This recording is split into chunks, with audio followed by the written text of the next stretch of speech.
Sobrang viral ng pinakabagong smartphone na to at tinaguri ang the best smartphone under 5,000 pesos dahil ito na nga ang may pinakamalakas na chipset para sa ganitong price. Kaya naman in this video, aalamin natin kung talaga bang may ibubuga ang Poco C65 at para matulungan na din kitang magdesisyon kung may plano kang bilhin ang device.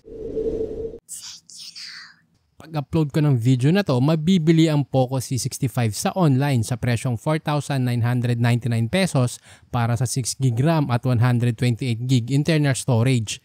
Pero expandable naman ito dahil sa memory card slot. Sa ganitong price range, ito pa ang iba mong option. Ang Itel S23 na may presyong 5,099 para sa 8GB RAM at 128GB storage. At Tecno Spark 10C na may presyong 4,589 para sa 8GB RAM at 128GB storage. Pagdating sa RAM, medyo mababa ang C65 kumpara sa dalawa nating option. Kaya kung RAM ang priority mo sa isang smartphone, hindi ito para sa'yo. Ang C65 ay may 6.74-inch IPS LCD display, 720 by 1600 pixels, 90Hz refresh rate at Corning Gorilla Glass para sa protection. Kumpara naman sa Spark 10C at Itel S23, mas malaki ang screen nito at mas maganda ang screen protection dahil naka-Gorilla Glass. Sa chipset, meron itong Helio G85 na na-release noong 2020. Kahit medyo may kalumaan na ang processor, ito naman ang pinaka-main highlight ng device. Dahil ito na nga ang pinakamalakas na smartphone under 5,000 pesos.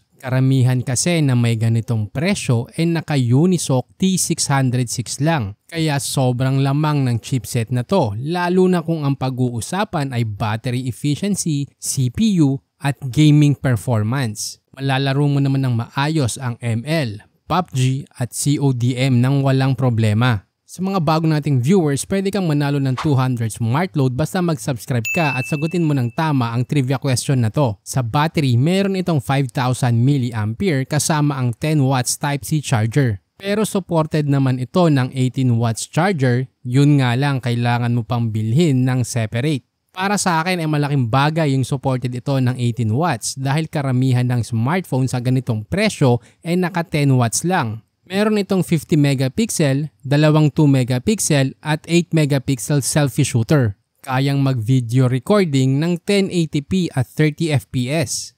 Overall, ang Poco C65 ay isang maganda at sulit na smartphone sa halagang 4,999 pesos. Sa kabila ng kanyang mababang RAM na 6GB, meron naman itong malaking display, malakas na chipset, matibay na screen protection, at supported ng 18 watts charger. Para sa akin din lamang ang Xiaomi pagdating sa mga software updates kumpara sa Tecno, Itel at Infinix.